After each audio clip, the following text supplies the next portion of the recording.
jeg tror, at pigerne gik med strutshjørner. Og så tror jeg vist også, altså jeg har hørt noget om, de har sådan en bestemt forlængde, sådan en skulderlængde. Og det var også der, man begyndte at gå med bukser for alvor. Sådan, det var der, hvor pigerne først begyndte. Ja, og drengene de gik med læderjakker, og de begyndte at sætte håret op som Elvis, og de gik med cigaret for at virke lidt sejere. Og så gik de med skamhals. Tænker jeg, hvis jeg siger moden i 80'erne. Farver. Jeg tænker retro. Og mange sportsmærker. Adidas. Peace. Ej, det er 80'erne, Karoline. Der er en masse store ting, mønstre og blomster. Ja, farver. de der skørter. Hosebukser. Yes. Sådan nogle skørter og Glimmerskjorter. benvarmer. Armvarmer. Ja, og stort hår. Ja, Og gamasher. funkerhår. Ja, Ja, sådan ja, meget og som mange farver.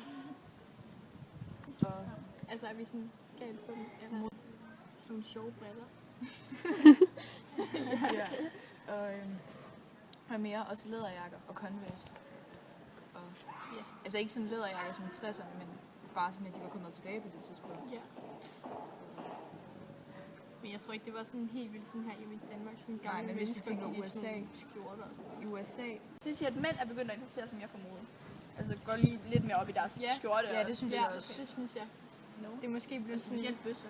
Og forretningsmænd, de har også en ret fed tøjstil. måske blevet mere moderne, at mænd også skal gå op i deres udseende. Ligesom kvinder. Ja, det begynder at komme med. Der var sådan lige en periode, hvor drengene sådan gik uden sådan. Ja. Det kom i pop-tiden. Når de bliver ældre.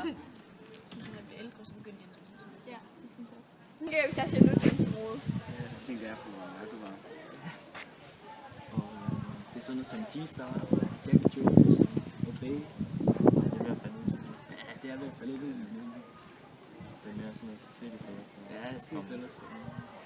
Tænk på Street Ammo og Quint og bukskerne ud og sådan. Sige, at mænd er begyndt at interessere sig mere for mode. I forhold til for eksempel i 70'erne. Det er meget. Ja, det vil jeg også sige. Ja. At mænd skal også se godt ud, så man ikke kun lade damerne om. Det er rigtigt. Ja. Hej, Miss. Meget af vores mod kommer fra USA og sådan. Ja. Der er også begyndt at komme mere mod fra Danmark. Ja, vi tager et sted.